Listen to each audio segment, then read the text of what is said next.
All right, back by popular demand on the Krueg Show, Matt Barrows, who covers the Niners for The Athletic on this Monday night. Niners 3-0, feeling good, getting ready for the Arizona Cardinals to roll in on Sunday. And Matt is with us to talk a little bit about the 3-0 49ers, who have wins now against the Steelers, the Rams, and the New York Football Giants. And Matty, good to see you, man. Thanks for jumping in.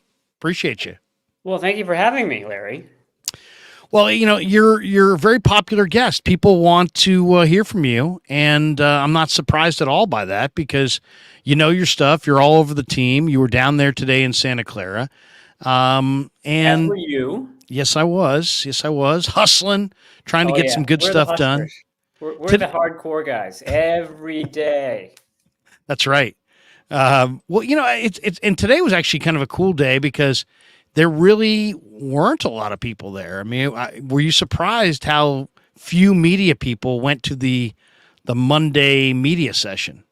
Yeah, a little bit, especially considering how hot this team is right now. But, I mean, it was a Monday session.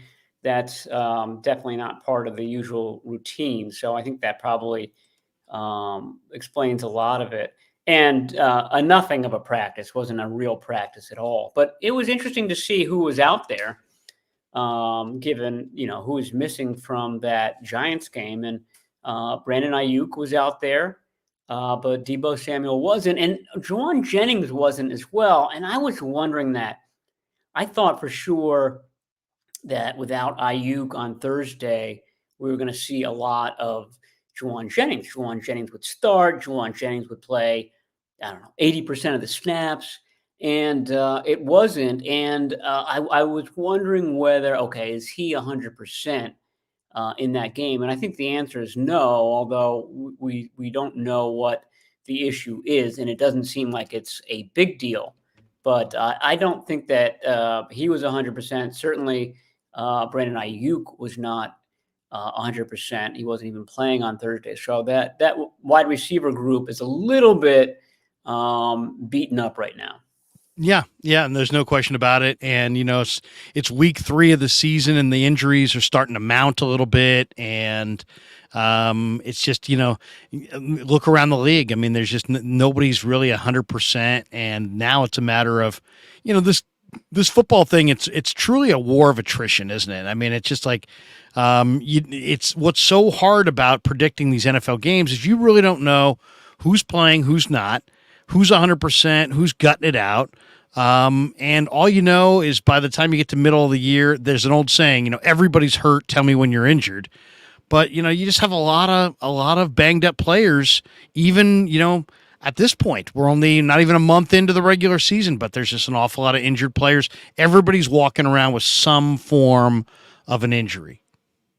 Yeah, I think that's absolutely true. And, you know, when they begin the offseason healthy, like Brandon Ayuk, for example, has the last 2 off seasons. It really is a big deal. And you think, who cares about whether the guy's healthy in March or April? All I care about is whether the guy's healthy in September and October.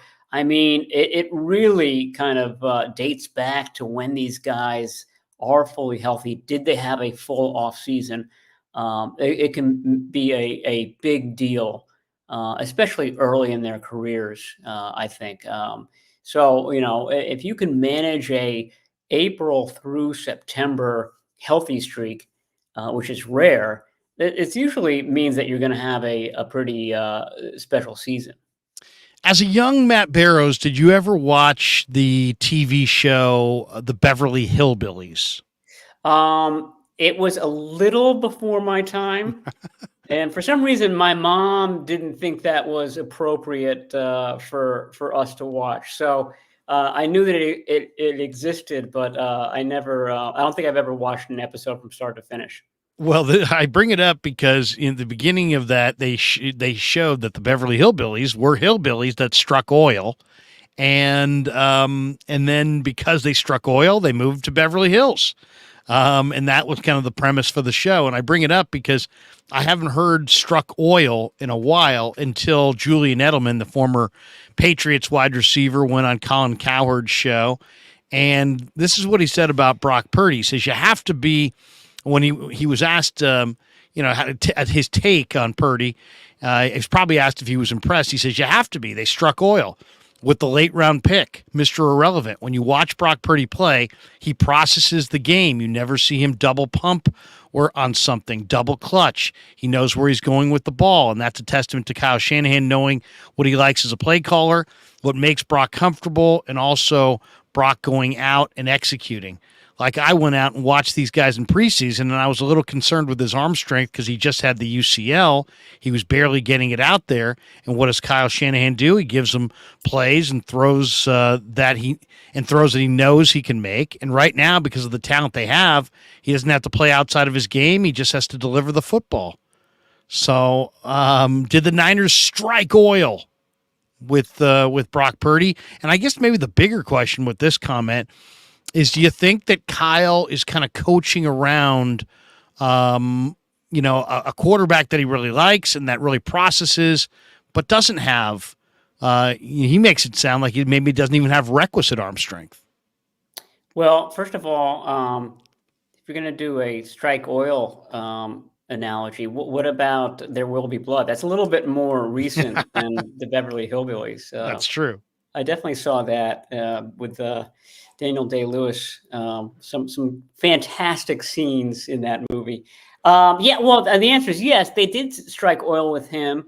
And if Shanahan is coaching around Brock Purdy's weaknesses, and I think probably every coach quarterback has that dynamic to some degree, I would think that if they were significant, these defenses would have caught up to it by now.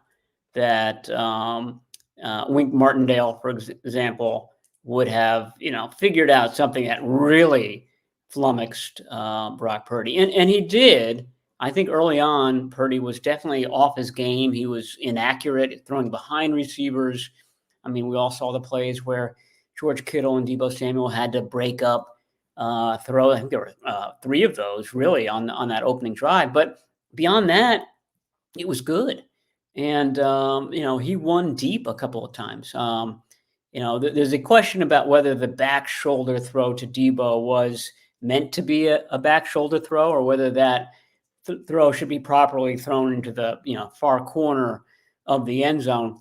I mean, potato sometimes. I mean, it worked out really well. He put it in a spot where Deebo Samuel had a great shot of getting it, et cetera. So I think it's a good question as far as the deep ball.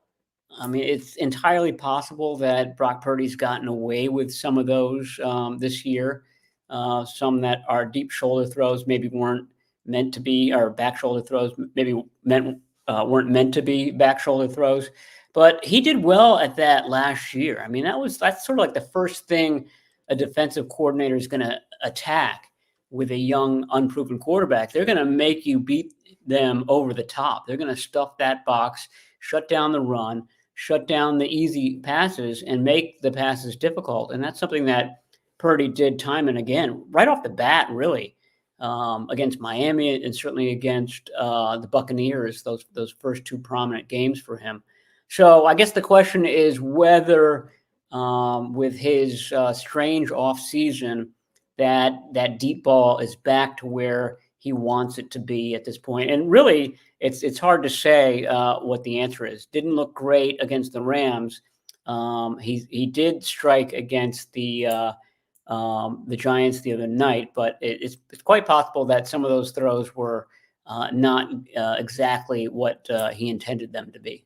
It's funny, I didn't, I wasn't on Twitter during the game because I just can't be. I mean, I can't go into the Twitter and the game. It's like I've got to be all in on the game or all in on Twitter, and I can't go all in on Twitter during the game. But after the game, when I went back and kind of scrolled through, there were people losing their mind with negativity on Brock Purdy in the first. Huh. Yeah, that doesn't sound right. It doesn't sound right at all. Must have just been a weird day. I caught it on the wrong day. But yeah, I mean, there was so much negativity about Purdy and how he played against the Giants. and there were people that were just ready to, oh, this is awful, and this throws bad, and that throws bad. And he did throw a ball to Kittle that Kittle had to like bat down, almost act like a defensive back. He threw a ball to Debo that kind of hung and was definitely kind of soft and could have gone any direction, and Debo kind of knocked it down. So there were a couple of less than stellar throws for sure. But when you factor in the blitzes, the array of blitzes and the exotic blitzes that Martindale, the defensive coordinator for the G-Men, brought in that game, I kind of look at that, as a huge hurdle game for Brock Purdy, in that if you're going to bring that level, that many blitzes and that many different blitzes at a second-year quarterback, and he's not going to get flummoxed. He's not going to start to look nervous. He's not going to turn the ball over. In some ways, I almost feel like that was one of Brock's better games because he passed a test there. How do you evaluate Brock last in the game against the G-Men? I think I'm like a lot of people where I initially thought that that wasn't his best game. And in fact, it was probably one of his worst games. That was my thought coming out of the game. And by the way, it's a high bar. I mean, we're talking his worst game is a passer rating in the mid 90s. Right. So when I say it was, I thought my initial reaction was it was one of his worst games. Most of his games were stellar. So I knew that it was still a very good game, obviously, from the the final result and everything. But I think it was a game, and Kyle Shanahan noted this too, where after you study it, you appreciate it more for all the reasons you just mentioned. All the blitzes and the fact that he went to the right spots, not a lot of options sometimes. So it looked ugly. I mean, it looked like, oh, they're just sort of piecemealing their way through the night with lots of screens, lots of quick slants, whatnot. But I mean, that's what was being offered to them. I saw you talking to Sam Darnold today. I grabbed him too, and I asked him about Purdy's performance. And he agreed with Shanahan. It was something when they looked on film and they saw just how complicated those blitzes were and how they were different every time. It wasn't like Martindale was bringing the same thing. He was bringing something different each time, and being able to handle that on a short week. I think that impressed Sam Darnold, the guy who's gone against Martindale a couple of times, to a great extent. And so I think it's just it was a performance that you appreciate more and more the more that you think about it, and the more that you kind of study what happened. I enjoyed talking to Darnold, by the way. This was the first one-on-one interview that I've done with him, but I've enjoyed his trips to the podium. You give him a thoughtful question. He gives you a thoughtful answer. He doesn't sit there and try to, give you some generic answer or, speak in generalities, or he really thinks about the question and gives you an answer. Not everybody does that, and I kind of respect that, and especially when it's somebody else's show. He's on the team, of course, but we're asking him a lot of times about another quarterback who's playing instead of him, and some guys may bristle at that. He doesn't. There's a level of mental maturity that comes with Sam Darnold that I really appreciate, and I don't know. I found him really interesting. I'm going to play some of that interview Sunday on the pregame show on 95.7 The Game with Lo Neal, but I really enjoy talking to Sam Darnold. What's your assessment of him when you get a chance to? Because you're like me, you go in the locker room and I get the feeling almost like there's only a very few people that kind of go and do one-on-one conversations. There's an awful lot of people in the locker room, but it seems like the favorite pastime for many of the media, and I'm not judging it, I'm just observing it, is to like, let's stand in a group and all ask one question. I kind of like to go up to somebody who's not being inundated and ask 7 questions. I don't know. Do you have a philosophy about that? But give me your thoughts on Darnold. Yeah, I bumped into Alex Smith in the airport this summer. I think it was after the Raiders preseason a game there, and he was talking about how I brought it up. I said, Trey Lance was still on the roster at this point. I said, I see a lot of you and Trey Lance as far as your stories. And he agreed with that. And he said Sam Darnold as well. And, Sam Darnold drafted very highly, disappointment with his first team, has been around the league a bit. I mean, to me, it just kind of provides him with experience so he can, really answer a question about what it's like to go up against a Wink Martindale defense. And then, perspective. He's seen it from all angles. He's been a backup. He's been the starter, etc. So I mean, it just guys who have been up and down like that. I feel like they've got more to say just because they've had a greater diversity of experiences. So yeah, I agree with you.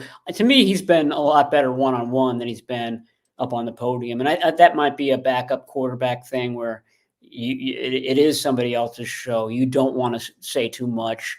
You don't want to reveal too much. But yeah, he was good today. He was one of the few people in the locker room speaking today, so he had to be good. But yeah, I mean, as far as your other comment, yeah, that's a thing. Back when I was writing for the newspaper and I had to get every piece of news into the story, it's necessary sometimes to kind of be part of those things because you need to know how Brandon Ayuk's shoulder is feeling.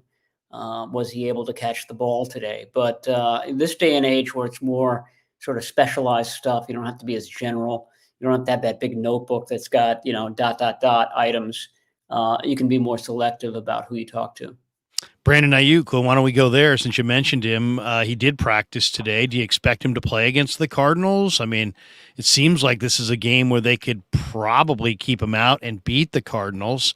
They sure have some great, great depth at wide receiver with Ronnie Bell looking ready to play. I mean, they've got options there. Do you think Ayuk will give it a go? I'm sure he probably could go. He practiced today, but part of me says it might be more wise to hold him out.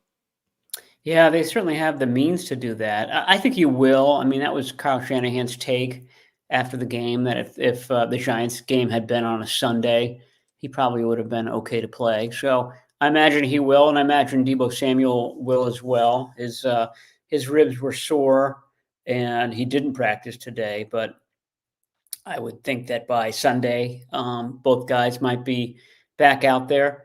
As you said earlier, I mean, everybody's going to be hurt at some point, and being able to play through it is the key to the NFL. I mean, I was really impressed with Bell coming out of the preseason, and I thought that when Bell was in the game, that offense had found something, and that was the alignment. I was a little bit. To me, it was weird that Ray McLeod was out there initially as the starter. Not because I don't think McLeod is a great wide receiver or is unworthy of that role, but to me, I was either expecting Jennings, the number 3 wide receiver on the team. So if one or two goes down, you think that number 3 comes in and is a starter, or I was expecting Bell, who's been Ayuk's understudy this whole time. If the star can't go out that night for the play, the understudy takes the role. And I did think that Bell brought something that maybe McLeod and the others didn't.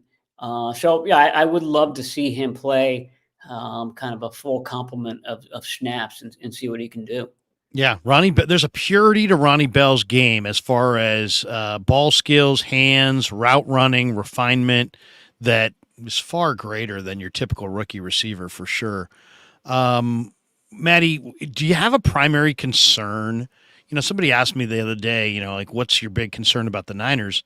A lot of people are concerned about the offensive line, the interior's giving up some pressures. McKivitz had a rough one against Watt.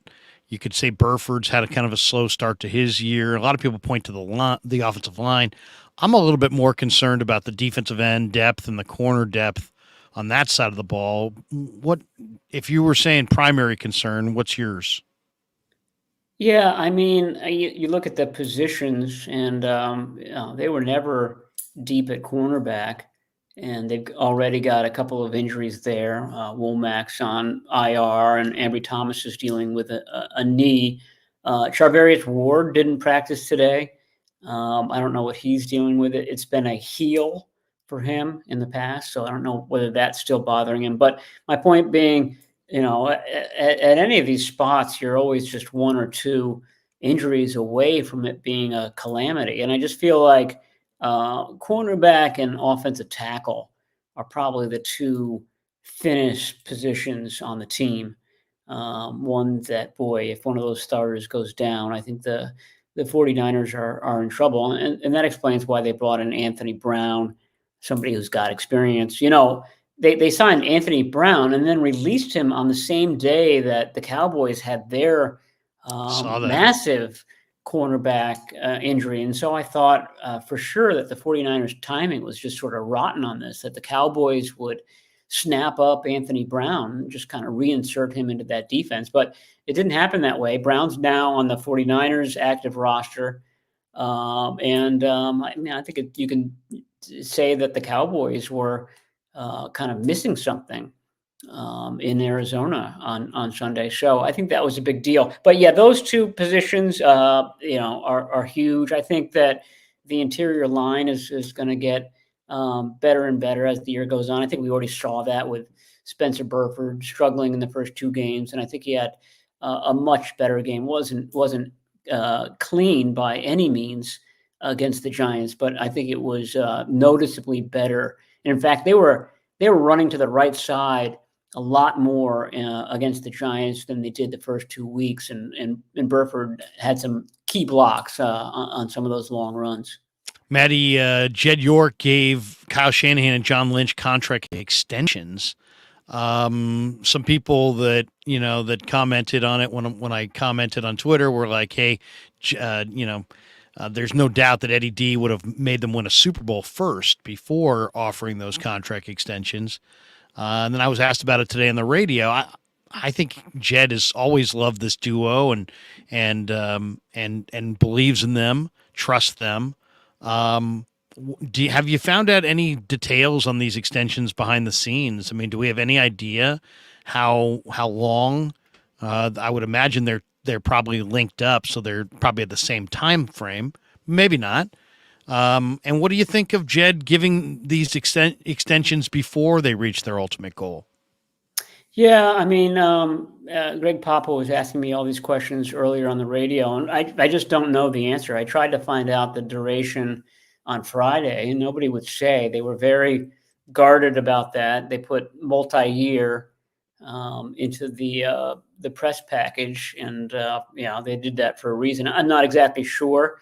They were staggered the last time with Shanahan being signed for one more season than Lynch was, and I imagine they stuck to that with this recent extension. But I don't know how long it goes, and I don't know really the timing of it. Why pick now? Just after the third game of the season to announce it. Why pick a Friday, which is sort of your Bury it, kind of news like, dump day? yeah. I don't know. I don't know why it was. I mean, other than it's as you noted, a indication that Jed York is quite happy with how things are right now. I always go back to these two are the opposite of Jim Harbaugh and Trent Baalke, which drove Jed York insane to no end. The fact that those two guys couldn't get along, it was constant chaos in the 49ers organization. One guy jockeying for power over the other guy, not getting along. York kind of in the middle of it, and compared to that, this is like halcyon days. I mean, it's so easy for York. These guys get along. You see them at practice. They Play play catch catch. every day, You're like right. like a dad and his son.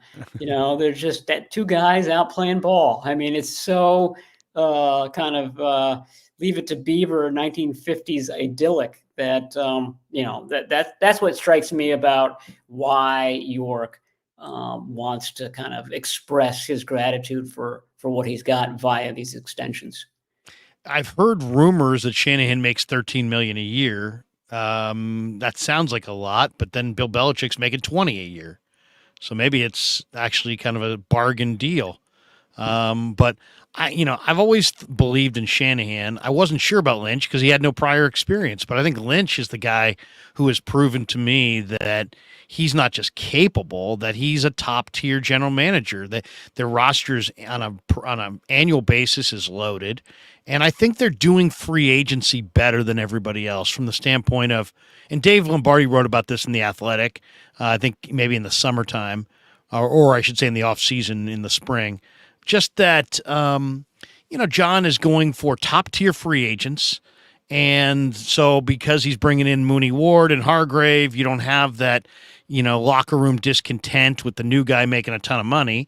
And then they're letting lots of guys walk, and it's helping their compensatory formula. And then you look around, and the result is they got a deep roster. They got a star-laden roster. They're 26th. I think the average age of their team is like 26. They're the 26th they're the 26th youngest roster in the NFL.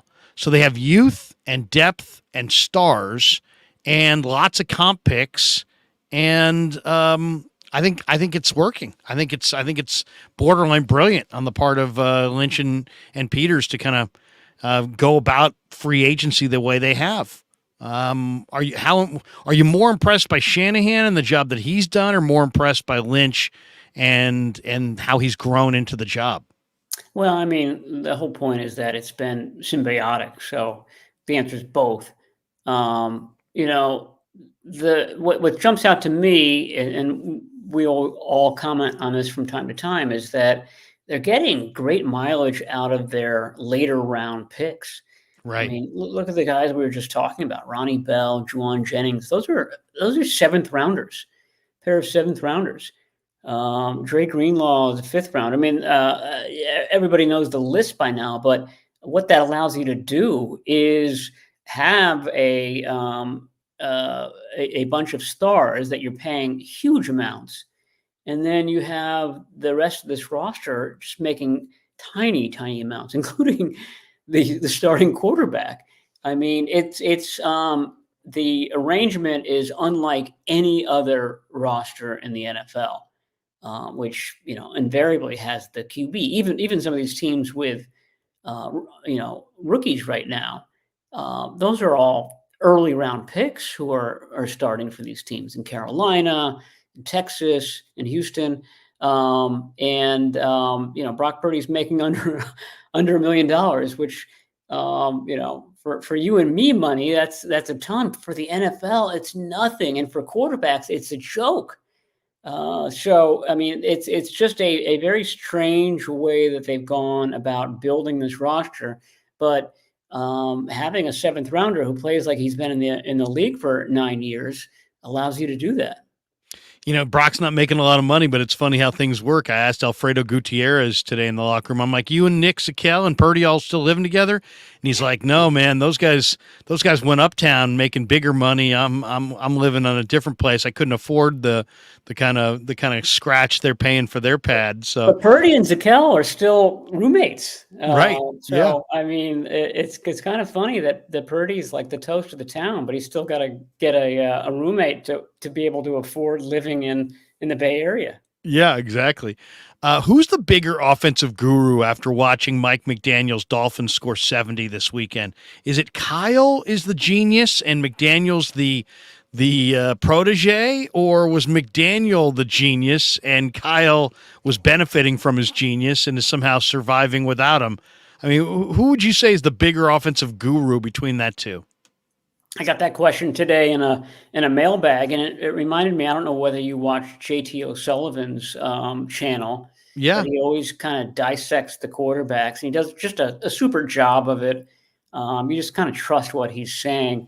But he's been noting in his Brock Purdy breakdowns that he keeps seeing a Dolphins play over and over. It's the one where Debo is sort of shooting right up the line of scrimmage at the snap, which is what Tyreek Hill does in Miami. And so, O'Sullivan isn't sure whether that play has been in the playbook for ages and ages, and it's only becoming back in vogue now. But it's definitely been a Dolphins play the last 2 years that suddenly the 49ers and also the Packers are putting into their playbook. So I think that happens all the time. To me, it's almost good on Kyle Shanahan if he sees something that his buddy McDaniel is doing in Miami, and he decides, what, I'm gonna copy that. I'm gonna rip it off. His ego isn't preventing him from stealing one of the successful plays that one of his former underlings is doing. But boy, if you watched that Dolphins game yesterday, and I did, it was a blowout, the most compelling blowout you've ever seen in your life. I mean, It there was were amazing. just so many wide swaths of real estate open to the Dolphins. The Broncos had no idea what was going on 65% of the plays. And you got a guy like Raheem, Ashan. I think he's changed his name from Ashane to Achan. I think that was A-Chain. news today. But both of those running backs, and obviously Hill, and no Jalen Waddle in this game, and they still put up 70. Could have put up 73 on the Broncos. It was something to behold. It was stunning. It was stunning. And I also feel like nobody's going to go easy on the Broncos and Sean Payton because Payton broke a rule. He went out of the, he blamed somebody that's in the brotherhood publicly. He shamed Hackett, saying, ripping Hackett at the presser when he didn't have to. He didn't take the high road. He said that Hackett did one of the worst coaching jobs in the history of the NFL. I think that upsets the other coaches in the league, and I think there'll be no holding back on Sean Payton or the Broncos, maybe because of it. We'll see. Well, you remember Go ahead. Bountygate from 2011, and the 49ers were sort of part of that because that was the old, Greg Williams, pregame speech where, we're going to stomp the head of Alex Smith and we're going to do this to Frank Gore and we're going to bend, Vernon Davis's knee and stuff like that. That was all under, Sean Payton's head coaching. So, I mean, he's the epitome of Mr. Aggressive. And he certainly got whooped by an aggressive offense on Sunday. A couple last ones before we let you go, Maddie. We got the great Matt Barrows with us in the house. We're talking Niner football. Niners are 3-0. They get the Cardinals at Levi's Sunday. As far as we're starting to see a top tier of real powerhouse teams in the NFL. Buffalo the last couple weeks, dominating. Miami just put up 70, and they did it without Waddle. Kansas City, now granted, it was the Bears and it was at Arrowhead, but still, Kansas City is awesome. Philly's defense looks awfully good tonight. Dallas stumbled against Arizona, but man, you get Dallas on the right day, and they can look like a juggernaut. Of those five, and then of course you got the Niners. Of those five teams that are, let's just say, in that top tier with the Niners, and I don't even know if you agree with it, but let's just assume for this question that all six of these teams are all in the top tier, the Niners, Buffalo, Miami, KC, Philly, Dallas. Who's the one that you think the Niners would have the hardest time beating? Well, I mean, I think Kansas City's been the class of the league for a long time. Yeah. But I would put Philly up there with just behind Kansas City, maybe tied with Buffalo. And it's because of the quarterback they have. I mean, I've been kind of watching it while I've been on with you, and I think this guy is a legitimate MVP candidate this year. He's everything that Kyle Shanahan would want in a quarterback, which is making all the right decisions and the ability to pick up yards with his legs. They didn't have to do that much in the NFC Championship game because of events that we're all familiar with. But I still think that would have been really hard for the 49ers defense, even despite the big lead that the Eagles got. Hurts was still picking up key first downs at key points in that game with his legs. it's just difficult for the 49ers to contend with. And you saw it after the Giants game. They were surprised Daniel Jones didn't do more of that against them, especially on a short week. So I think that they realize that that's an Achilles heel. Hurts is a good quarterback, whether he's running or not. That's just a very strong team altogether. I've thought that they were better than the Cowboys all season, and I think that's starting to play itself out right now. All right, a couple quick hitters. Questions that I've been asked recently, and you've covered this team longer than I have, so I'm just going to pass them to you. One I get a lot. Who is the 49ers? If there had to be a singular, not a group, who is the 49ers team leader? I would have said Kittle in previous years. He's certainly the most vocal. But I feel like Fred Warner has kind of taken that mantle in the last year.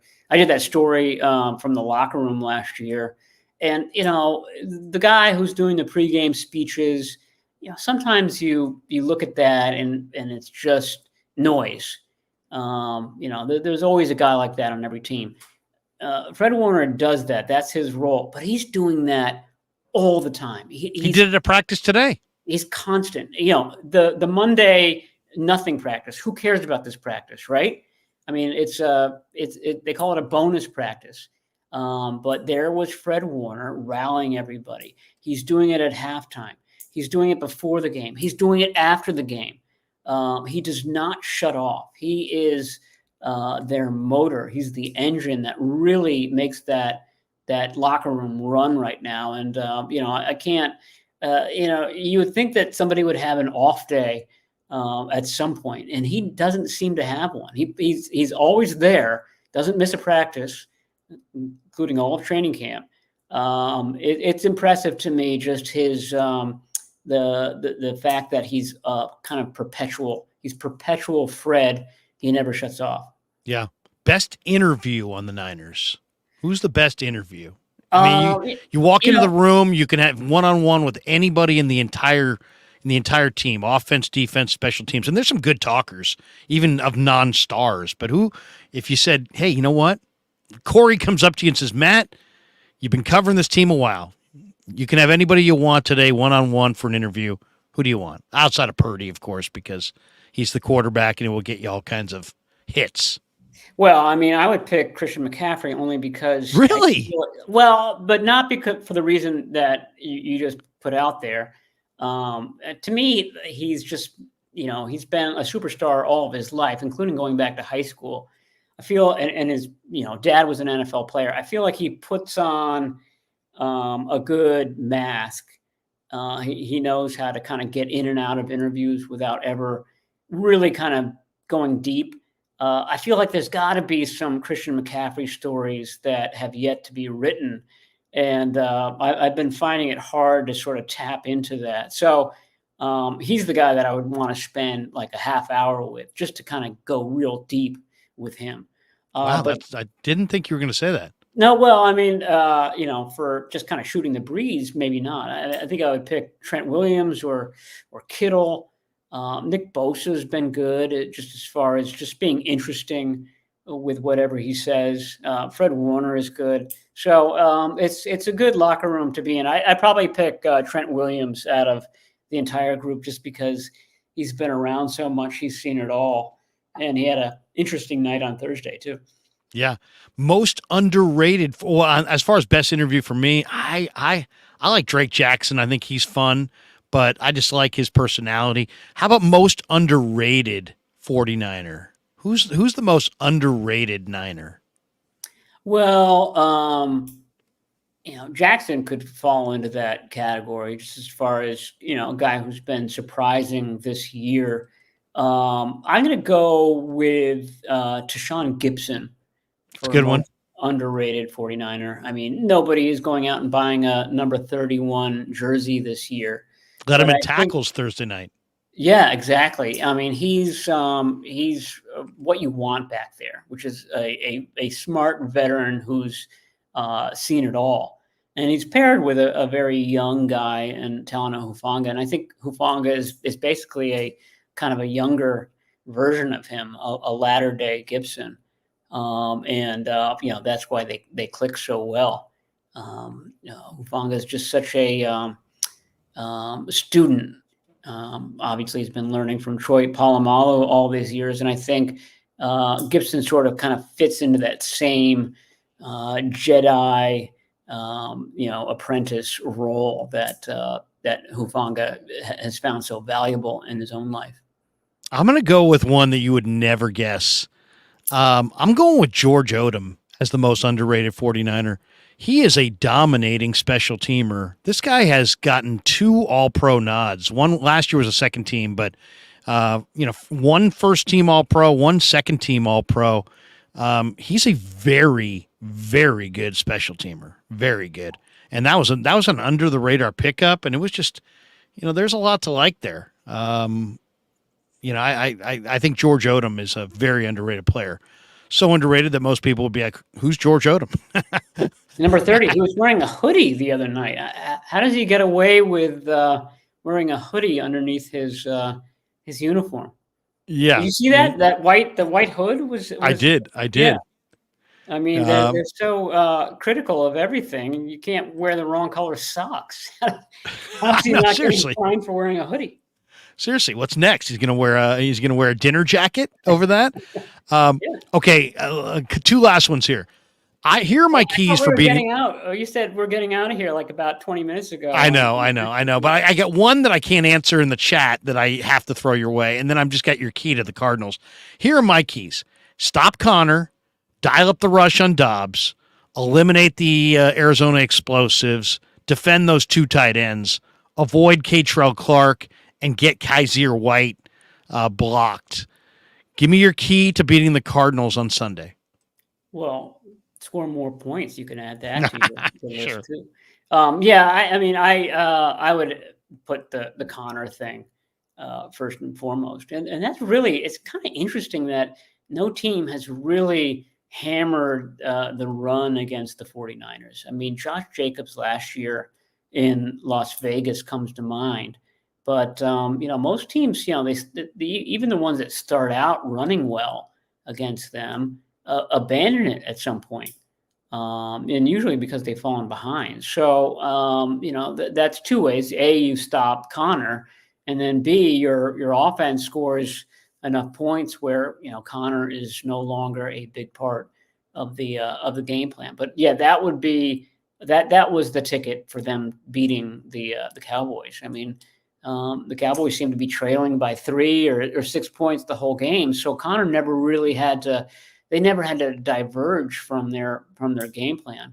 And it seems like a really well-coached team.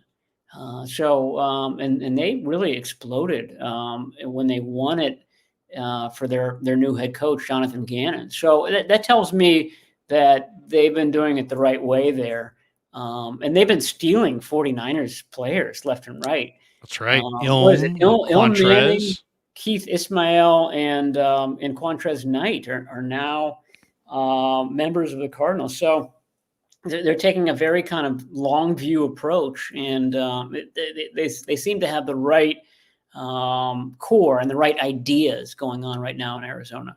All right, and the one I cannot answer because I don't know the answer, but maybe you do. Chrissy 1687 says, would the Niners be allowed to give Brock Purdy a bonus within NFL rules? Since you mentioned he doesn't make very much money, is there any latitude for bonuses, or is it like, hey, we'll get you when the contract expires? Wink, wink. I mean, is there anything at all? Like if Eddie D owned this team, is there any way he could funnel Brock anything outside of Edwin Edwards and a briefcase full of cash? Is there any way to give your guys who are seriously underpaid some benefit? Yeah, if Eddie still owned the team, Brock would have like a penthouse condo. Right. And he wouldn't be living with Nick Sakel. Exactly. Right. I don't think so. I mean, it's so regulated. They do have those kind of bonuses that you see at the end of the season that the NFLPA puts together. It's compared to the salaries, it's a pittance, but sometimes it's several $100,000 for somebody who's playing above his pay scale. I forget where Brock Purdy ranked on that. He actually probably didn't rank very highly because he didn't play for most of the season. But those are the ones where Brock Purdy can make up some ground. I did see him in a Toyota ad the other day. I did, so yeah. Maybe he's got a new Toyota 1-ton or something like that as part of his deal. Brock, hey, meet Bob from Toyota. Bob, meet Brock. Maybe that's the way they get it done. Matty, great stuff. I love your coverage. Keep it rolling. We really enjoy you, Dave, on the Athletic. You guys do incredible stuff. In fact, you, Dave, Tim does phenomenal stuff, and then I've become a big Dane Brugler fan. The four of you guys are like the reason that I have the Athletic. So keep it rolling, man. You do an excellent job. I sometimes will saddle up to some of your locker room interviews. I never interrupt. You're very discreet, Larry. You're very discreet. I'd rather follow you around and listen to some of those answers and then interview them later on. But you do some outstanding locker room stuff. The players respect you immensely, and I do as well. So keep it rolling, man. And thanks for jumping in the Krueg show. The audience really appreciates you. Thanks, Larry, for having me on. And I agree with you about Dane Brugler. Very good. He's phenomenal. I was just reading one of his things today to the point where I would not be surprised if the 49ers top pick in 2024 is a defensive lineman again, just because this upcoming draft is going to be teeming with them. And we know that they can't resist bringing in linemen. There you go. The draft crush. It's already starting to formulate. The clouds are starting to formulate. Already. Darnell Savage, move aside. See you, Matty. You'll never forget Darnell. That's a great name. Savage. Yeah. See you, Matty. Thanks, man. See you, Larry. Bye. There you go. The great Matt Barrows. He is outstanding. Get the Athletic. Him and Dave do a great job. Tim Kawakami, Dane Brugler, all really, really good stuff.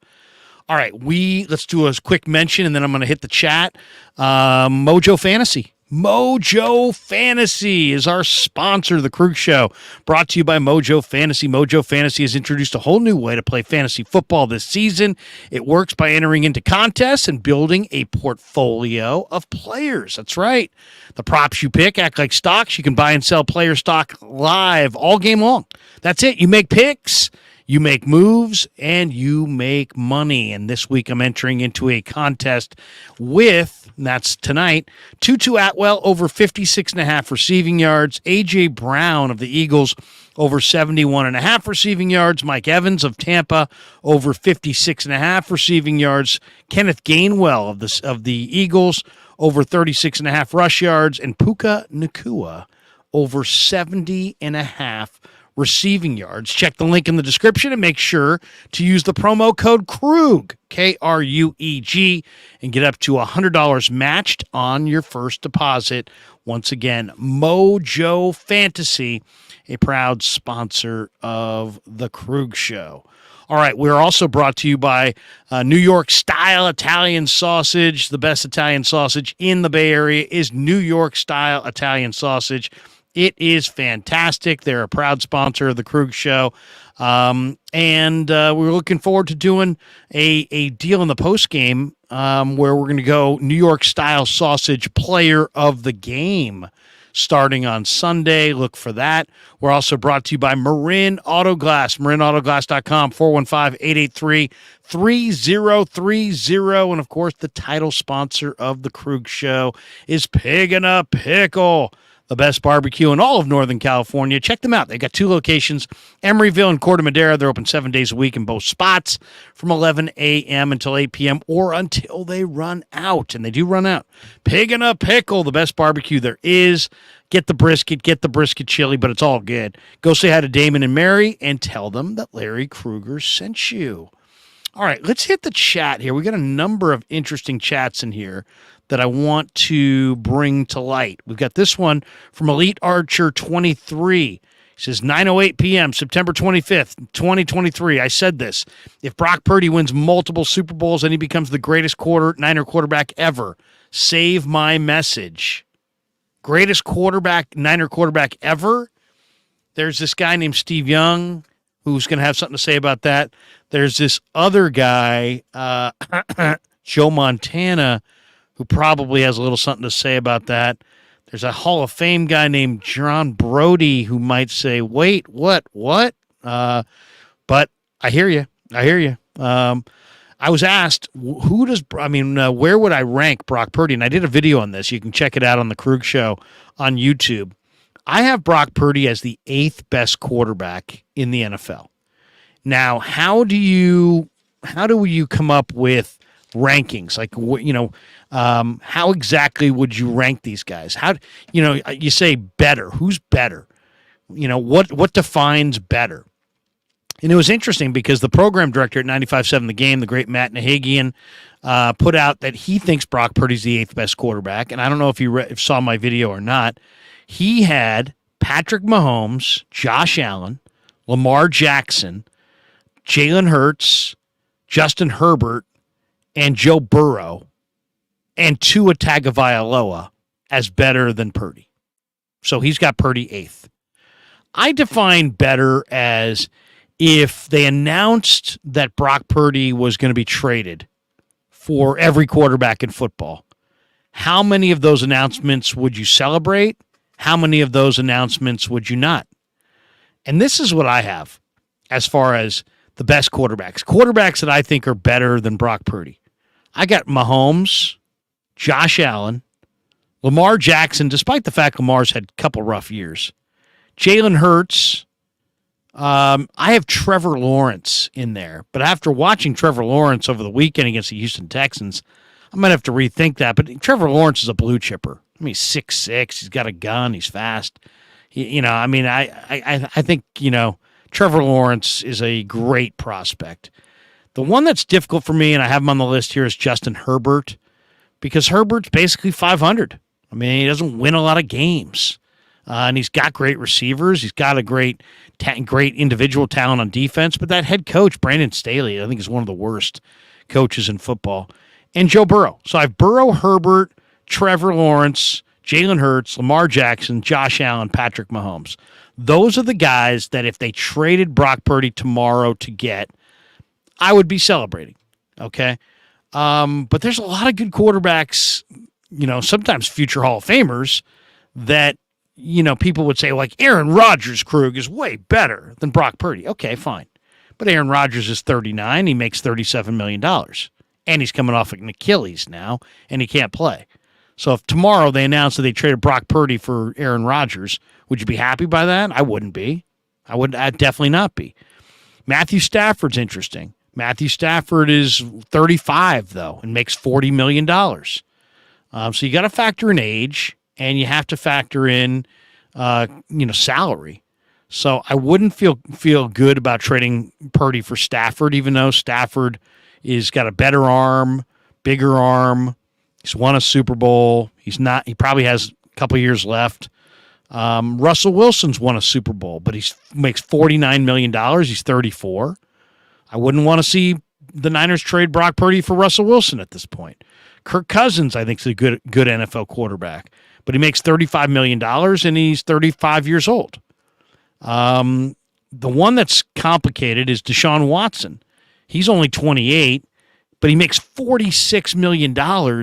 He's got his weirdo deal with the massage therapists, and he's completing like 55% of his passes and hasn't particularly looked all that good. He had a throw in yesterday's game where he threw it backwards. I mean, literally backwards to nobody. So there's something going on there, and I don't know what the hell it is. Tua Tagovailoa is interesting. He's only 28.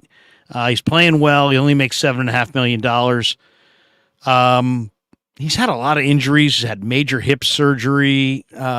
He's got an incredible array of offensive weapons. So Nahigian said he'd take Tua. I'd rather have Purdy. I'd rather have Purdy than Tua. I don't know how you guys feel about that. Jared Goff is not old, but he makes $33.5 million. I just don't know if I believe in Jared Goff when the money's on the line. So I'd rather have Purdy and then Dak Prescott. Prescott's, not old. He's 30, but he makes 40 something million dollars a year. And I don't know. I'd rather have Brock Purdy than Dak Prescott. So there's my list. Mahomes, Allen, Jackson, not Allen Jackson, but Allen and then Jackson, Hurts, Lawrence, Herbert, and Burrow. Those to me are the better quarterbacks that are better than Brock Purdy. So that makes Purdy the 8th best quarterback in pro football today. And some people would agree, some people will disagree, but that's my list. Lorenzo Gonzalez says the NFL is any given Sunday. Why do columnists continue to make scenarios that Brock Purdy may not win?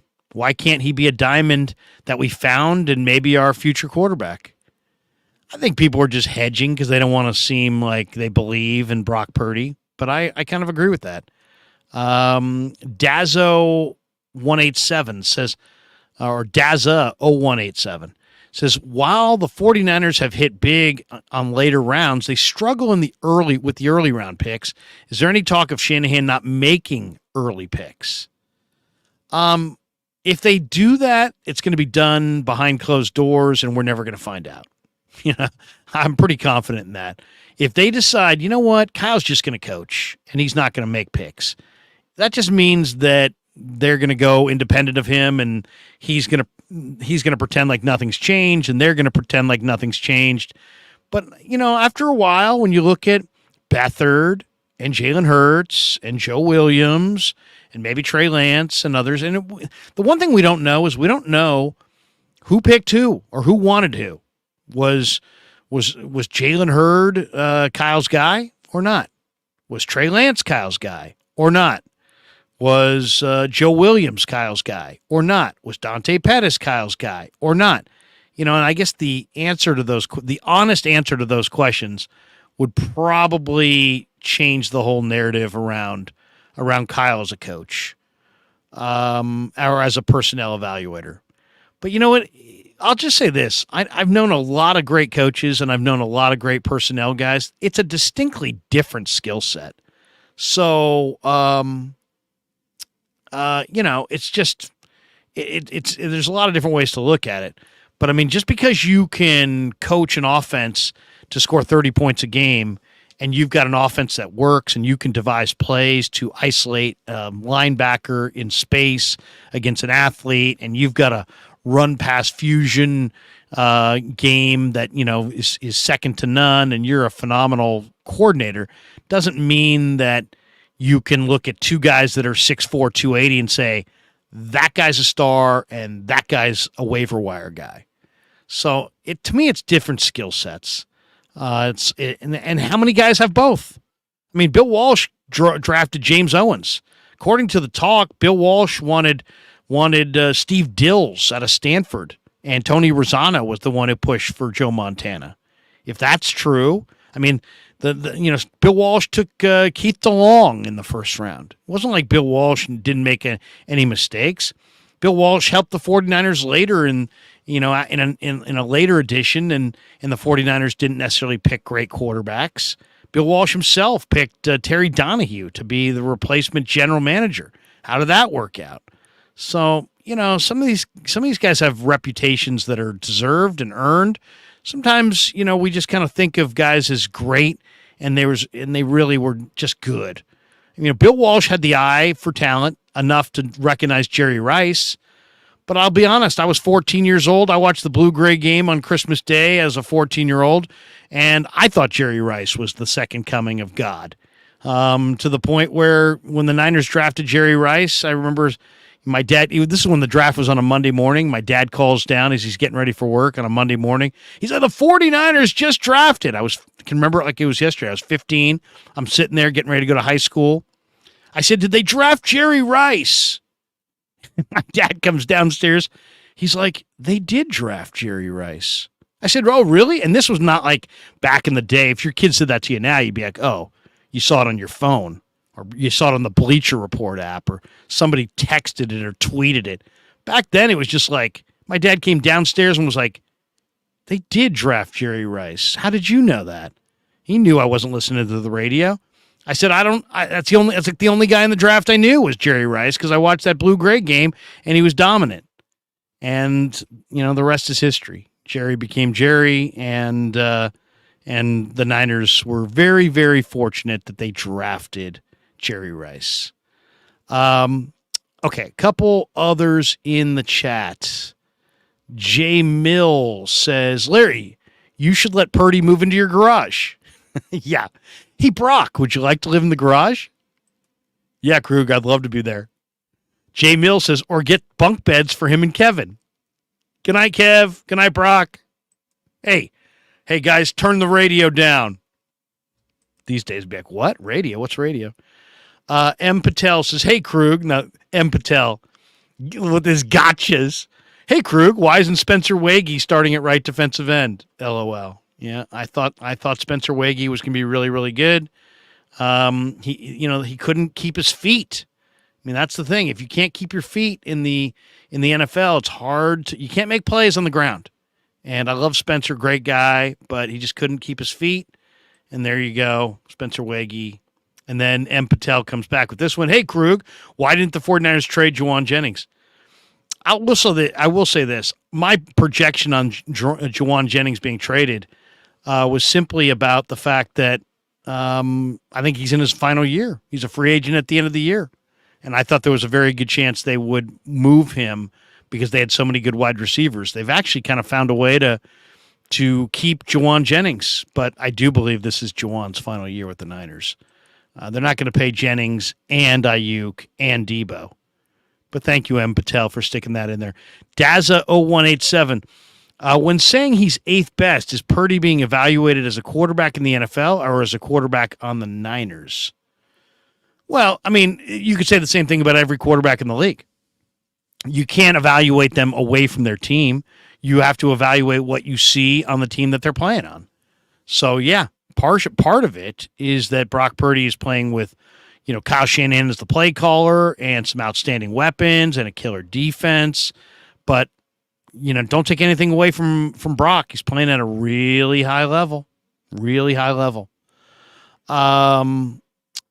Okay. Yeah. We got this one from Steve Smith. Steve, what's going on, bro? He says, Ronnie Bell is the new Juwan Jennings. See ya, Juwan. Yeah, I think so too. Won't happen this year, but it definitely could happen next year. Juwan Jennings, a free agent at the end of the year. By the way, the Rams are hanging with the Bengals in a gotta-have-it game for the Bengals. The Rams are in the red zone right now in a 6-6 game, about ready to kick another field goal to make it 9-6. So the Rams look like they might be able to get it done on the road tonight against the Bengals. The Rams are better than people think. And at least until the injuries start to mount. Mike Fuss says, very dumb question. Mike, there are no dumb questions. He says, can the Niners extend Purdy at the end of the season? Offer him like $25 million a year for 5 years to get ahead of what he may cost them, help reduce impact on the cap down the road. I don't know. I'll ask that question this week. I'm not the cap guy, so I don't really know that. I believe they can extend him if they want. It's an interesting concept. What you're basically saying is pay him before you need to pay him so that you can lock him up long term. But I don't know the rules on that. And God knows there are a ton of NFL rules, a lot of NFL rules. So I guarantee you there probably is a rule about it, and it probably is prohibited. That would be my guess. But it's something to at least ponder, right? Because why not? Why wouldn't you want to take care of your guy, especially if you could have the benefit of him knowing that, hey, we wanted to pay you. We wanted to pay you. We were going to offer you this and this and this. We just couldn't by rule. I'm sure the Niners would love to pay Brock Purdy. MF says, Larry, any inside info on Charles Johnson and Larry Bear's decisions on Farhan and Gabe? Will ownership clean house? Will you have an emergency video when Passan breaks the news? Better than that, I'll have an emergency live stream, and we'll talk about nothing but Giants. In fact, tonight after I go inside, have a little dinner, and get ready for tomorrow. I'm also going to watch the second half of Rams Bengals, and I'm going to check out the Giants. And then when the Giants game's over tonight, catch me on Dan Coach Emilio's channel, NorCal Sports Network, and we're going to talk a lot about the 49ers, about the 49ers, about the Giants, and what the Giants have cooking in the offseason. It is a final now between the Eagles and the Bucks. 25-11. Eagles get the win over the Bucks. Jalen Hurts, 23 of 37. He threw 2 picks, but he threw for 277 yards and a touchdown. DeAndre Swift ran for 130. A.J. Brown had over 130 yards on 14 targets, 9 receptions for 131. And the Eagles' defense is doing it. Eagles had 2 sacks. They had 8 hits on the quarterback. Jalen Carter got a half sack. Fletcher Cox got a half sack. So they're getting it done inside. Devin White did play in this game for Tampa. There was a question of whether or not he would play. He did play, but Tampa's offense bottled up by the Eagles' defense. Baker Mayfield was 15 of 25, and for only 146 yards. He had a touchdown. He had a pick. He was sacked twice on the day. One video I want to share with you guys that I thought was kind of interesting. It seems that the national media is starting to kind of come around on Brock Purdy, and you're starting to see a little bit more, as far as the national media on Brock Purdy has a little bit more confidence in Purdy. I'm going to share for you. Let's see. I'm going to share the Twitter. And this is, here we go. This is Nate Burleson on CBS's morning show talking about Brock Purdy. I want you guys to listen to this. Tell me what you think of this. Here we go.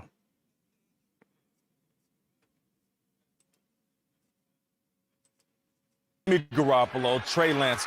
This young man has it. I don't care what anybody says. You remember when Garoppolo was winning his first 7 games and we said, oh, he's a winner. Show him some respect. Well, you know what? Show Brock Purdy some damn respect because this man hasn't lost a game as a starter. The only one is when he tore his UCL in that NFC Championship game. I know he's not doing it alone, but this guy is legit. I'm talking about a top 10, maybe top 5 quarterback in the NFL right now. There you go. So you're starting to now see the national media.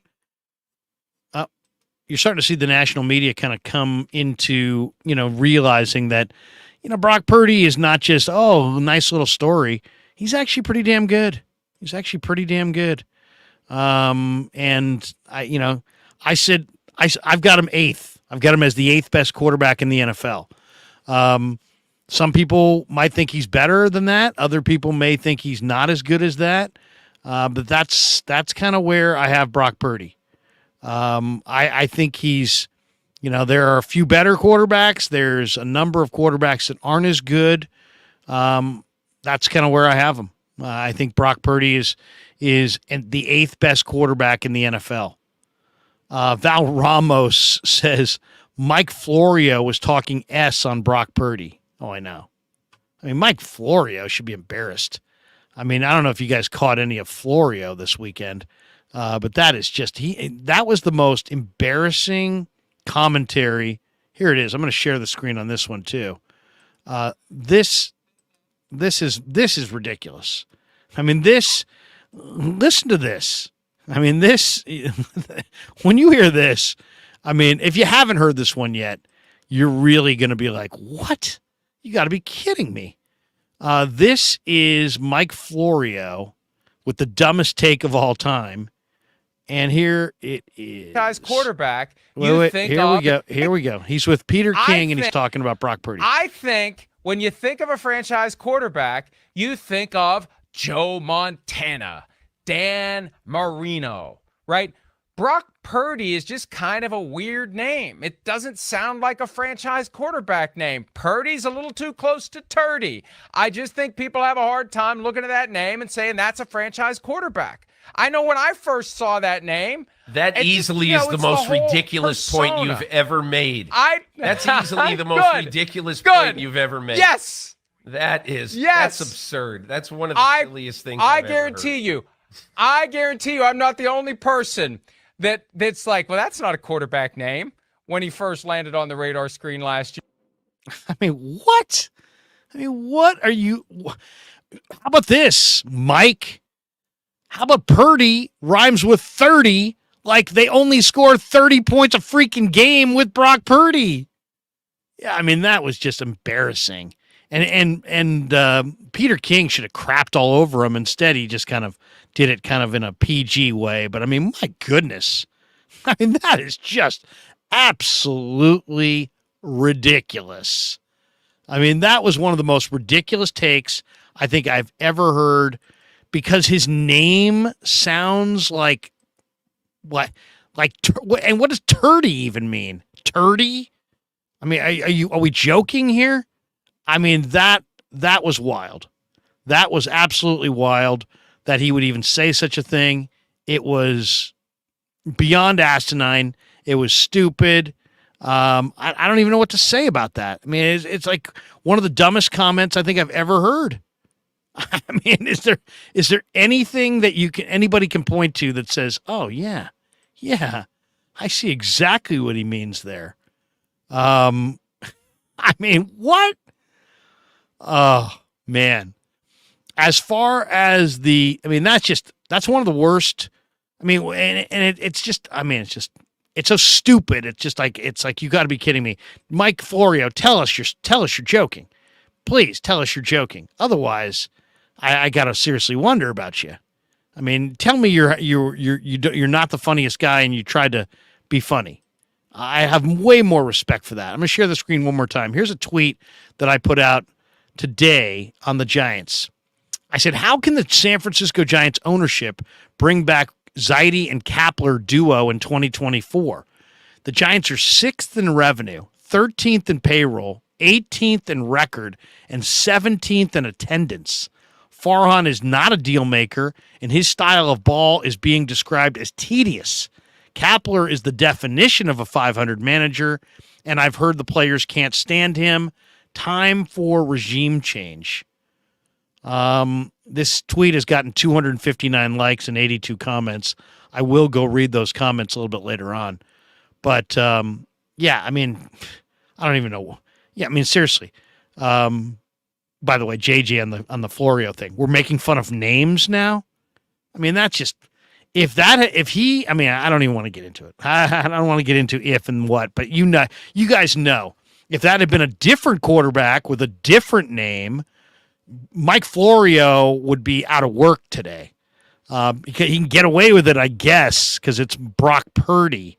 But we all know that he would be crap canned in a minute if he said that about other quarterbacks. We'll just leave it at that.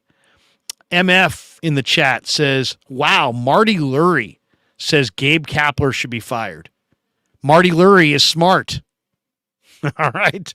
I mean, the Giants gave Farhan Zaidi, 5 years. 5 years. They have the one aberration in 2021. Kepler has finished 500 almost every year. So all I got to say is Marty's right. Marty's right. Kepler's a 500 manager. Farhan got 5 years to figure it out. The attendance is falling through the floorboards. People are boycotting left and right. If the Giants really think they're going to bring those guys back and that anybody's going to attend, I think they ought to think again. I would be very shocked if they're back, and yet they've already announced they're back. So we'll see. Mike Fuss says, Larry, Florio is too close to assholio. Yes. Nick says, Larry, thoughts on Arizona USC game? None. I have no thoughts other than SC is really, really good. I'll say that. SC is really good. MF in the chat says, Larry, Marty Lurie was talking on the Giants flagship that Gabe should be fired. He said Wotus as an option. Well, of course, Marty loves Wotus. I do too. I do too. And I put this out the other day that if I own the team or if I ran the team, and I should run the team because I could run it better than them, I would hire Wotus as the manager as well. I think if it was my team, if suddenly Larry Bear said, hey, you know what, Larry Krueger, you run the team, I'd bring in Buster Posey as the president. First of all, the Giants need a new face because right now a non-hit piece by a national writer like Tom Verducci, who's as respected as any in the industry, has called the Giants' style of ball tedious yet efficient. I mean, tedious? It's sports. It's supposed to be fun. Tedious is unacceptable. And that is what the national perspective is on Giants baseball under Farhan Zaidi, that it's a tedious brand of ball. Well, it's not that big of a deal unless there's free agency. Oh, yeah, there is free agency, and players read this stuff, and if Verducci's calling it tedious, and it's already super expensive to live in California, and you're already paying extremely high taxes, and then you mix in the needles and the feces and the drug addicts and the homeless and all that, and you're trying to convince the wife of a baseball player who's likely conservative to come play here, what are the odds? What are the odds that the Giants are going to have success in free agency? And this idea that, oh, well, they may not get Shohei, but maybe they'll get Bellinger. Guys, this just in. They're not getting any of those guys. I mean, it's just the way it is. If I own this team, I'd make Buster Posey the president. Now, Buster is not a general manager, so he would need a general manager. And that's where I would hire Ned Colletti, because I think Ned is a deal maker, and he's also a great communicator. And let Buster be the president, the new face of the franchise. Let Ned come in and do his magic. Ned drafted a lot of the top tier guys that make up the Dodgers' great core, including Clayton Kershaw. I would move out Farhan and move out Gabe and go in a different direction. Wotus would be a great manager. Somebody with a little fire like a Ryan Vogelsong would be a nice pitching coach. Maybe even bring back a guy like Dave Righetti, who's just a pitching czar. I would bring in smart, tough, respected baseball people. What we saw the other day where Kepler is like getting mad at Kai Correa in the dugout. I mean, this whole regime's got to go. They had the 2021 year. I think we all know by now that was an aberration. And really what Kepler is a 500 manager. And as far as Farhan, I think he's pretty smart. He's glib, but he's a terrible salesperson. And part of the job as the general manager of the team is not just to make deals, but also to sell your program to your players, to opposing players, to the fans. The attendance being down so dramatically is a major, major attack on Farhan's inability to sell his program. So it's not just about a spreadsheet, and it's not just about making the right analytical decisions and being smart. You got to be more than smart. You got to be good at sales, and you have to sell your program. Farhan is consistently overpromised and underdelivered in the offseason, at the trade deadline. That's part of the deal. You have to underpromise and overdeliver. He's overpromised and underdelivered. Doesn't work. I think the players have tuned out this whole regime. Heck, the Giants were playing, supposedly with with the playoffs on the line at Dodger Stadium the other night. Yaz forgot how many outs there were. I mean, they're tuned out, and the only thing more tuned out than the players are the fans. So, it's. I'm not saying these guys I'm not saying that Gabe's the worst manager of all time. I think he's a 500 manager. I'm not saying that Farhan's the worst executive of all time, but he's not a leader. He's not a leader. He's not a deal maker. I mean, what's the greatest deal he ever made? These minor league deals and these little small deals. I mean, it is what it is. There's been a couple wins, a few losses. It's created a chaotic feel around the franchise. So I think in the best interest of Giants baseball, the Giants ought to move on from both those guys and go in a different direction. Like you go to the grocery store and you'll see new and improved Tide. I guarantee you that Tide in the box is the exact same Tide as it was in 1975. Exactly the same. But it says new and improved. Why? Because it's a rebranding.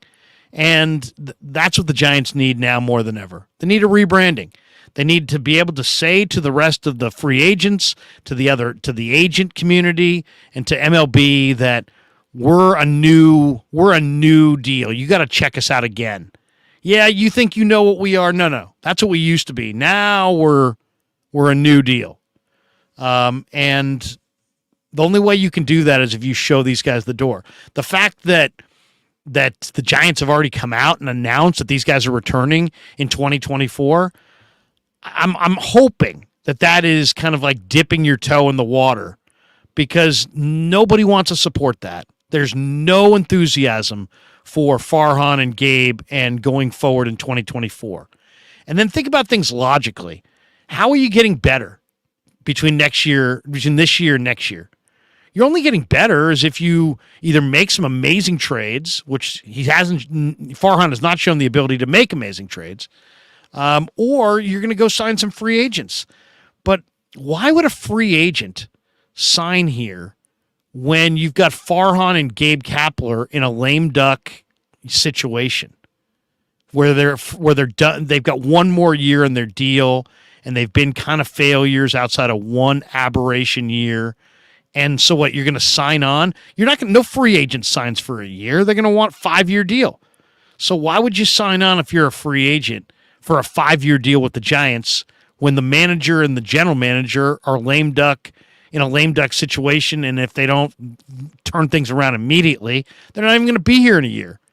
I mean, why would you take a job and somebody gave you a 5-year deal if you only knew who your boss was going to be for one of those years, and then you had a pretty good idea that you were going to have a different boss and your boss's boss was going to be different as well? No, you wouldn't do that. You wouldn't sign your family up for some question mark future, and especially not if you got a bunch of other teams offering you the same amount of money with less tax burden than you have in California. So, I mean, it makes no sense to bring these guys back. I think they just said that publicly to dip their toe in the water to see how many of their season ticket holders they were going to retain. And I think what's happened is the Giants probably have 8,000 to 10,000 season ticket holders, and my guess is less than 1 in 10 said they're coming back. So let's say you got 10,000 season ticket holders. Probably 800 to 1,000 people said, okay, we'll re-up. And now they're looking around going, okay, well, that didn't work. So now we'll get these guys out of here and we'll do something different. It is interesting to me that all these, and I've been ripping the Giants all year. I stopped doing the post-game stuff because they bore the hell out of me. And I'd rather devote my channel to something that's less boring and makes more money. But at the same time, it's like, I've got great enthusiasm for Giants baseball, but not this regime. No way. No way. And it's time for regime change. And you can't sit there and say, well, these guys didn't have a fair shot. They had a fair shot. They had a very fair shot. And it's not happening. And clearly 2021 was an aberration. That was the biggest aberration in the history of American sports, watching that Giant team win 107 games. So there you go. The Giants ownership group does have a paid off ballpark, and they're minting money. So they could be so disconnected from reality that they think that bringing the same thing back is going to work. But in reality, it's probably insanity. It's probably total insanity to think that you're going to bring back these same guys. Woodpit says Larry's been anti-Kepler for months. Try years. I'm anti-Kepler for years because he's a fake. I've done interviews with the guy, and when he loves you, you could ask him, isn't it true that the day is comprised of 24 hours? And he'd be like, that is a great question. That is a phenomenal question. But then when he doesn't like you, or when he's mad, or when he's in a bad mood or whatever, you could ask him a good question, and he's going to bite your head off and be like, that was a ridiculous question. So he's that guy. And I don't like that guy either way, whether I'm on the good question. That's a great question, Larry. Yeah, thanks. I don't need you to pander and pat me on the head. And then, if I ask a good question, but you're in a pissy mood and now you're saying that's a terrible question, I don't respect the guy who bites my head off because he doesn't like me. And that's what he is. He's petty and small. And I don't think the players like him. In fact, I've got multiple sources that tell me the players can't stand him. So I've never really seen anybody come out and say that they love Gabe Kepler as a manager. I've never heard players say that they like him. For me, though, don't try to paint it as it's personal. It's not personal. It's not personal. I think he's bad at his job. And I think he's a lousy face of the franchise. And I think the Giants ought to move on. But it's not personal. He hasn't done anything personally to me. I don't have any personal vendetta against the guy.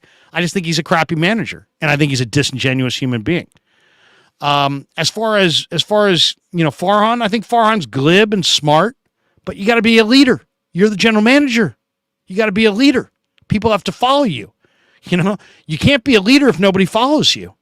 So I mean, I think this idea that they just keep talking up what they're going to do in the offseason only to do nothing. Come on, man. It's awful. Most Giants fans were pretty encouraged by seeing the young kids come up in May. And then Farhan was talking a huge game in June about the trade deadline and then delivered A.J. Pollock. So, it's like the boy that cried wolf. Fool me once, shame on me. Fool me twice, fool me once, shame on you. Fool me twice, shame on me. I'm not falling for it again. I'm not falling for the banana in the tailpipe. All right. That's my Eddie Murphy. MF says, I feel like Ned would actually make bold moves. If you want to keep Farhan in the organization as some farm director or director of minor league personnel, I think he's a bright guy. He can make some good decisions, but he just can't be the face of the team. And he can't be the leader because he doesn't lead. And I don't really think of him as a guy whose people are going to jump behind and follow. I think he's bright. I think he can be effective, but I don't think he's a leader. All right, there you go. We got a bunch of, someone says, Taco says, hire Barry Bonds as a hitting coach. You could do worse. Barry's got baseball genius. Woodpit says, go easy, Larry. He's got his mind on his new hand tattoo designs.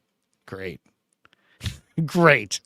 As he sits there clad in Lululemon from top to bottom, talking down to people. Whatever. We'll see. The Giants have already come out and said they're going to come back, so we'll see. MF says, Larry, Alex Pavlovich said last night that Farhan and Gabe will be back. Well, maybe he's right. That's what they've announced. That's what they've said, that they're coming back. But is that, was that said for effect? Was that said to dip their toes in the water and try to get a feeling for how many Giants fans are excited by that, as opposed to how many Giants fans that weren't excited by that? I mean, I don't know how much you can trust from the Giants these days. They also said they had signed Carlos Correa and were getting ready to announce it formally, and suddenly it fell apart. So that was a lot more concrete than this, and that never happened. So at this point, I think we all have to just kind of be in a wait and see mode. Wait and see, I think, would be the best approach for the Giants. But once again, the definition of insanity is doing the same thing over and over again, expecting different results. And that's where the Giants are at. They keep making these decisions, but are they going to? Are they now going to be good decisions? I mean, I don't have any confidence in this group, and I get the sense players don't either. Otherwise, and all this talk about, well, we inherited bad contracts. You gave out bad contracts. Look what Stripling is making. You paid $20 million a year for Jock Peterson. Look at some of the contracts look what DeSclafani was given. Look what Sean Manaea was given. I mean, they've Tommy LaStella. Thank you, MF. I mean, I'll tell you the other one at the end of the day that is probably the most loathsome is the idea that I think people signed on with this regime, and it was all based on the premise of a lie. And the lie was that Bochy wanted to retire and Sabes wanted to retire.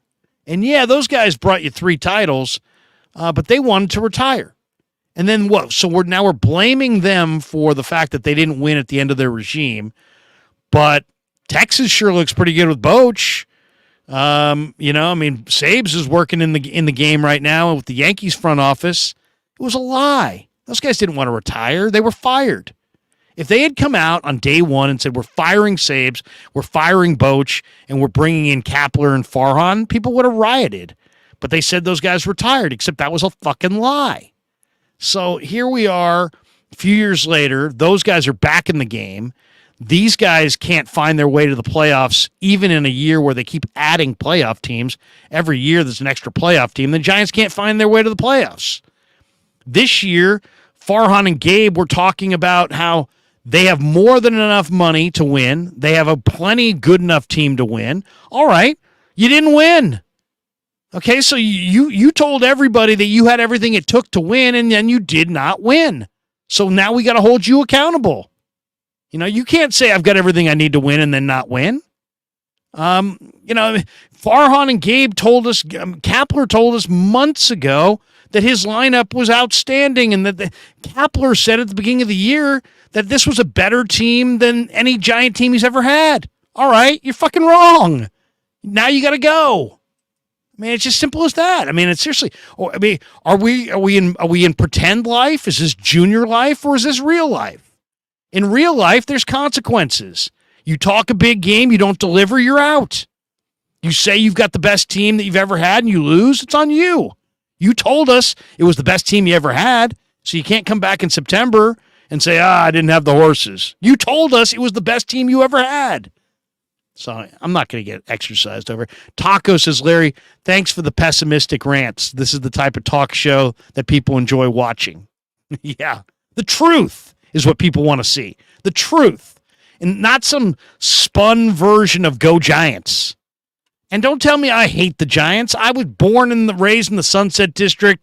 My dad took me to games in 74. I'm the biggest Giants fan there is. I tape every game and watch it until I can't watch it anymore, which sometimes is about 3 innings. But don't tell me I'm anti-Giant. I'm not anti-Giant. I'm pro-Giant. This is how I'm expressing my pro-Giants vision. If I didn't give a crap, the opposite of love is not hate, it's indifference. If I really hated the Giants, I'd be indifferent. Instead, I love the Giants, so I'm going to tell you how I feel. MF says, Larry, the Texas Rangers might win the AL West. Very impressive job by Boch.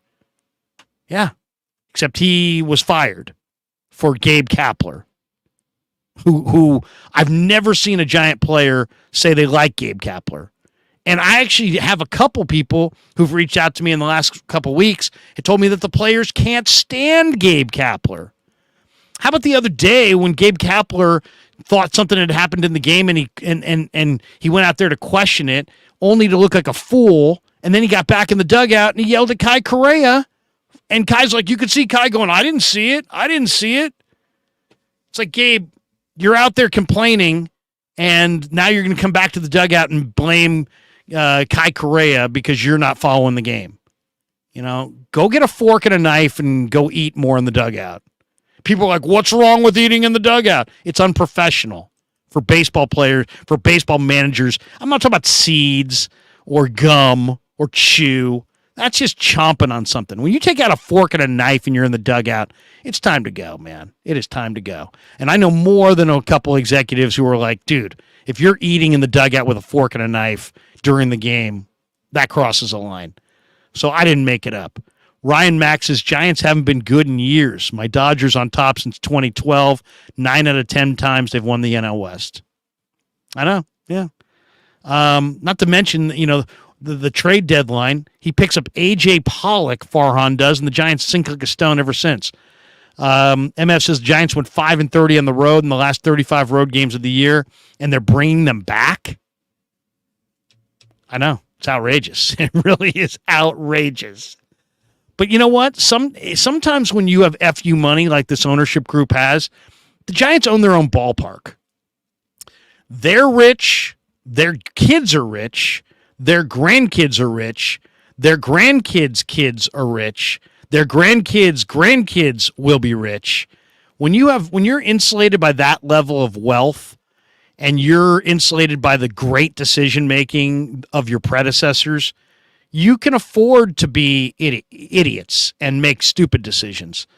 But don't be fooled by one thing. You go to the park, what do you see? Empty seats. You walk around town, where's the buzz for Giants baseball? There isn't any. So, what can you say? M. Patel says pig in a pickle marathon. Twisted Eva says agree 100%, Larry, fire. Well, what can I say? We got this one. Gabe doesn't watch the games. Smart. I'm right now I'm having a hard time watching them as well. Bomber T. Kepler shaves his chest. He isn't a leader of men. Does he really? Oh, man. MF says, I feel like I've never seen Felipe Alou or Bruce Bochy eat in the dugout. Yeah, exactly. Because they're great baseball men. They're eating in the dugout, eat in the tunnel. But I mean, that's Gabe Kepler in a nutshell. He's a hard guy to root for. He's a hard guy to like. I'm not saying he's the worst manager of all time. I just think he is what he is.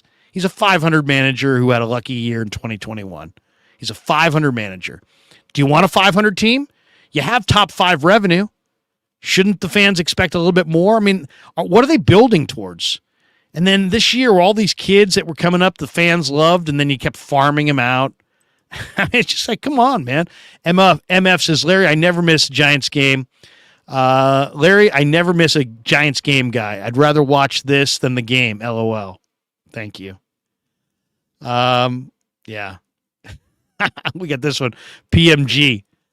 The city should pass a tax on losing. Yeah, I don't know. MF says all they talk about is Mission Rock. Yeah, because they're making money hand over fist. All right. That's it. S says Kepler tans his nuts. Get rid of him. That right there probably is enough to get rid of somebody. All right. Hey, thanks to all of you guys. Let me thank our sponsors one more time. MarinAutoglass.com, 415-883-3030. New York style Italian sausage up there in the corner right here. The only Italian sausage I will eat is New York style sausage. And of course, Pig It Up Pickle, the best barbecue in Northern California. It is outstanding. They got 2 locations, Emeryville and Corte Madera. They're both open 7 days a week. Check them out. In fact, here's their spot in Marin.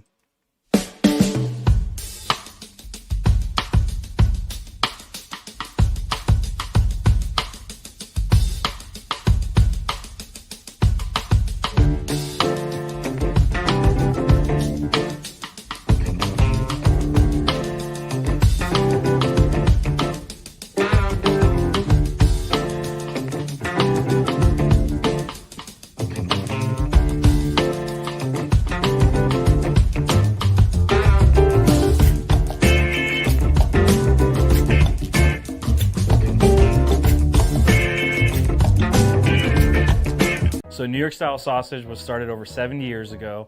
We are the largest producer of fresh Italian sausage on the West Coast.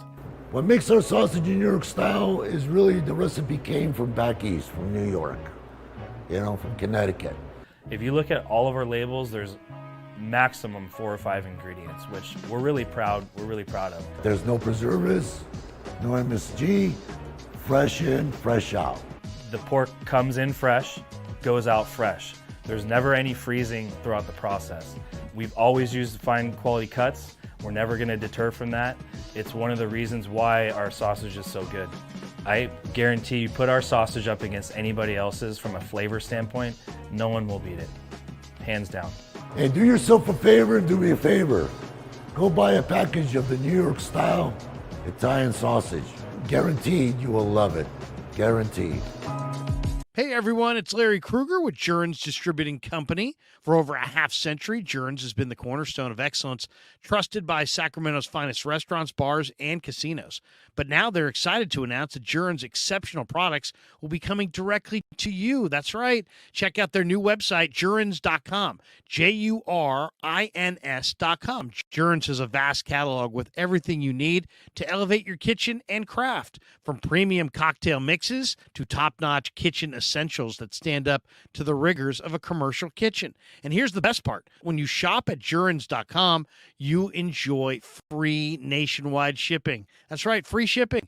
Jurins is able to offer customers best-in-class prices on all their products because they buy directly from the manufacturer and they cut out the middleman. But wait, there's more. For a limited time, get a fantastic 10% off your entire order by using the promo code Krueg, K-R-U-E-G, at checkout. Make sure to check the link in the description and use that promo code Krueg, K-R-U-E-G, at Jurins.com.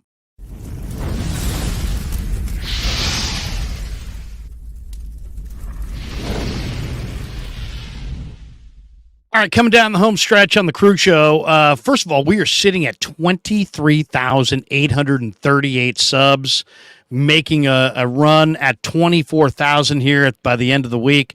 Thanks to everybody who has made this channel what it is right now, and we're having a lot of fun. We had over almost 1.2 million views of our live streams and videos in the last 4 weeks alone. Really, I can't even tell you how proud I am of all the work that myself, my son, and have done on the channel, and all the people that are supporting the channel. As far as what do we have cooking the rest of the week on the Krueg Show? So tonight, Matt Barrows. We were going to have Grant Cohn on today, but it is Yom Kippur, so he took today off. So we'll hook up with Grant next week. Tomorrow is the players' off day, and the great David Lombardi is going to stop by on the Krueg Show. He's flying in late in the afternoon, so we'll talk to him tomorrow. We also hope to catch up with Raj from RSF 49ers tomorrow. So a double live stream day tomorrow on the channel. And then on Wednesday, we'll be down in Santa Clara for more 49ers. Kyle Shanahan will be speaking in the middle of the day around 12:40. And then we'll go into the locker room and do some interviews. And then Wednesday night, right around either 6 o'clock or 7 o'clock, we'll do the Krueg Show call-in show like we always do on Wednesdays with my son, the great Kevin Krueger. He will join us. Looking forward to that. Thursday, we'll be down in Santa Clara again for Niner practice at 1 o'clock. Steve Wilkes, Chris Forster, Brock Purdy, all will be talking on Thursday, and we'll bring you sights and sounds from camp. And then they have open locker rooms, so we'll do some Niner stuff on Thursday. I'm not sure what we're planning on doing Thursday night. Oh, I should say Thursday night. What am I saying? Thursday night at 6 o'clock, 6:30, Jesse and I. Vish is out of town. I think Vish is on a trip. So it'll just be me and Jesse going Thursday night. Jesse Naylor doing our big show on Thursday at 6:30 on the Krueg Show this week. Friday morning, Jack Hammer will be in the house at 10:45 in the morning.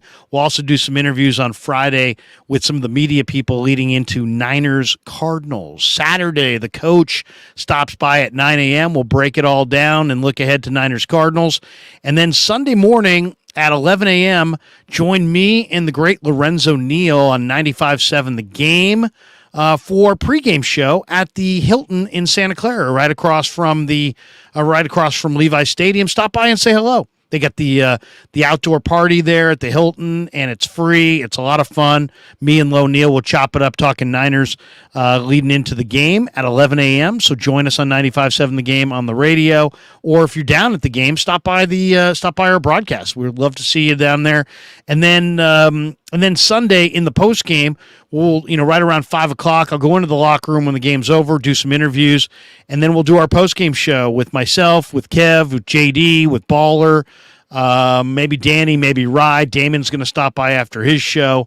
So we got a full week of activity on the Krueg Show, and thanks to every single one of you. As far as the rest of tonight, I'm going to watch the final 10 minutes of Bengals-Rams. Bengals are up 16-9 against the Rams, trying to put the Rams away. I thought the Rams had a touchdown the first half that was called back. Maybe this game would have gone a little different if that had not happened. You feel me says Bengals got this. Yeah, the Bengals look like they're putting this one away, but you never know. There's a lot of time left in it. And MF says he heard Danny, Coach Emilio, call into KMBR last week. I'm going to join Danny tonight after the Giants game on NorCal Sports Network, and we'll vent a little bit more about Kepler and Farhan and basically be amazed together that somehow the Giants think bringing this duo back in 2024 is actually going to put butts in the seats. So look for that, NorCal Sports Network, later on tonight. Thanks to all of you guys for supporting the Krueg Show. We've had some unbelievable interaction with fans over the last few days as far as the videos. I mean, I can't even tell you. I put out a video today of Sam Darnold from the locker room. It has over 6,500 views. We've done a lot of stuff and gotten so much traction in the last week or so on our stuff on the Krueg Show. So really proud of the content we're putting out there. Thanks to my son. Thanks to Len Dempsey. And that's pretty much going to do it for us. Have a great night, everybody. Catch me after the Giants game on Danny's channel. And then tomorrow, the great Dave Lombardi and the great Raj will join us on the Krueg Show. Looking forward to that. We'll talk more Niners, getting ready for Niners and Cardinals in Week 4. Until then, peace. Yeah, never met a man I've been scared of. Careful, you gon' get exactly what you asked for. Here for whatever.